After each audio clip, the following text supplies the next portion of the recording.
Perkenalkan, saya Nur Ikhwan dari Masjid Al-Hidayah. Yang perlu saya pertanyakan yang pertama, apakah sertifikat sebuah tanah sudah cukup sebagai barang bukti hak kepemilikan atas tanah yang telah diwakafkan atau hak wakaf secara syar'i? Yang pertama. Yang kedua, perbedaan wakaf secara ucapan dan tulisan itu. Mohon penjelasan dari Pak Yai. Terima kasih. Iya, terima kasih. Jadi wakaf itu memang yang terjadi itu ya ikrar wakafnya. Cuma di negeri modern hari ini harus ada sertifikat, Pak. Kalau enggak nanti bapaknya wakaf, anaknya jual, Pak. Ini bahaya ini. Karena apa? Tidak ada data validnya. Ya. Sebetulnya kalau cara hukum ya cukup dengan ikrar wakaf itu sudah wakaf, Pak, dan tidak boleh dijual, udah lepas. Tetapi secara hukum negara itu kan bisa dibatalkan oleh ahli warisnya. Ada Pak kasus di Malang di Karangploso itu masjid dijual, Pak. Jadi dulu orang tuanya itu bangun masjid di halaman rumah. Tapi sertifikatnya kan masih satu-satu di rumah. Terus kemudian rumah itu dijual. Ya ikut masjidnya, suratnya masih di masjidnya itu kan dulu numpang di halaman. Gugatan ramai, masyarakat ramai, kalah Pak secara prosedur, tapi di tengah ada mediasi, itu mau dibikin perumahan. Akhirnya di situ dijadikan fasum. Akhirnya tetap masjidnya tetap untuk fasumnya perumahan. Tapi secara status dia menjadi miliknya perumahan. Karena apa? Tidak ada bukti itunya Pak, lehalnya itu. Makanya Al-Quran sendiri mengajarkan idza tadayantum ila ajalim musamma faktubuh. Kalau kamu utang tulisan. Nah, makanya wakaf itu juga harus ditulis sekarang, Pak. Harus ada sertifikatnya. Kalau ada ya sertifikat wakaf. Nah, sertifikat wakaf itu gratis kok, Pak. Ada proyek Kemenak atau apa itu gratis. Makanya kita mesti koreksi, Pak, masjid-masjid kita itu, Pak. Jangan sampai di suatu saat nanti diminta oleh anaknya, dan itu banyak, Pak. Kasus itu banyak sekali. Wakaf sudah wakaf tapi anaknya enggak ngakoni. Padahal ya sudah jadi masjid, sudah jadi musola. Anaknya disuruh tanda tangan enggak mau. Karena bapaknya dulu sudah mati. Akhirnya minta dibayar. Itu sering Pak, kasus seperti itu sangat sering. Memang secara hukum dengan ikrar wakaf itu sudah wakaf. Tapi secara hukum nasional sama dengan nikah itu loh, Pak. Menurut Quran hadis ya nikah itu nggak pakai surat, Pak. Ya ada wali, ada saksi, ijab kabul.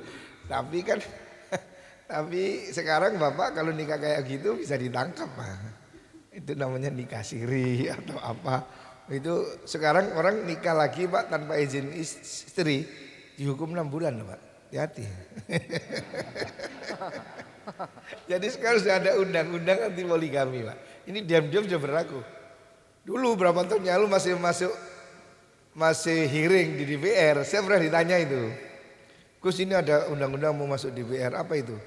Undang-undang anti poligami. Jadi kalau ada laki-laki nikah siri itu istrinya berhak menuntut ke pengadilan, suaminya itu dihukum 6 bulan minimal. Saya tidak setuju enggak? Ya enggak setuju saya bilang. Loh kok gak setuju, ini muslimat setuju? Ayo ya orang perempuan sentimen. Saya gak setuju. Sebab apa? Orang berzina tidak dihukum kok menikah dihukum. Nah ini gimana? Kalau orang berzina dihukum boleh, menikah siri dihukum. Ini orang berzina gak apa-apa kok. Nanti ini seperti terjadi di Tunisia. Di Tunisia itu ada undang-undang itu Pak, anti poligami itu. Jadi ada orang ditangkap Pak, nikah siri tangkap polisi. Tanyai, kamu tahu undang-undang anti poligami? Tahu Pak. Kenapa kamu menikah? Siapa bilang Pak? Ini selingkuh kok. Gendaan loh, gendaan kan tidak ada hukumnya. Jadi nanti kalau ada orang ditangkap bilang ini gendaan. Ngerti gendaan? Ngerti? Apa bahasa sini gendaan? Ya selingkuh, ini kumpul kebo kok. Saya enggak apa bilang nikah. Ini selingkuhan kok. Nah ini gimana orang selingkuh? Tidak di penjara Pak kalau selingkuh, Pak. Karena undang-undang selingkuh belum ada. Ini bagaimana ini? Jadi hari ini memang harus dicatat. Cerai kan juga begitu. Cerai bapak bilang kamu saya cerai, jatuh cerai pak. Tapi secara hukum negara kan belum pak. Harus melalui sidang. Harus diisbat oleh hakim. Ya kan? Nah itulah. Nah kita menganut asas itu tadi apa itu ya legalitas. Sebelum kalau secara fikih orang talak itu ya talak pak. Walaupun nggak didaftarkan di pengadilan talak ya talak. Orang wakaf ya wakaf, nikah ya nikah. Karena pada zaman itu belum ada tertib administrasi kan.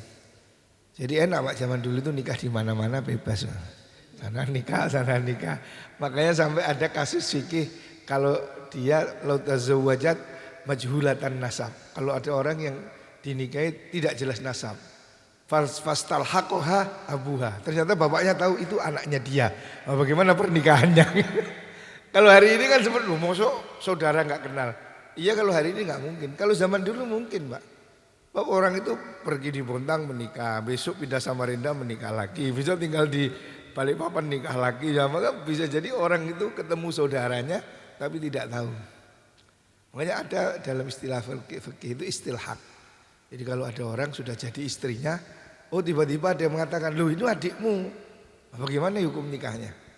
Nah itu kan ada pembahasan sendiri, dipercaya apa enggak, ada syahidnya apa enggak.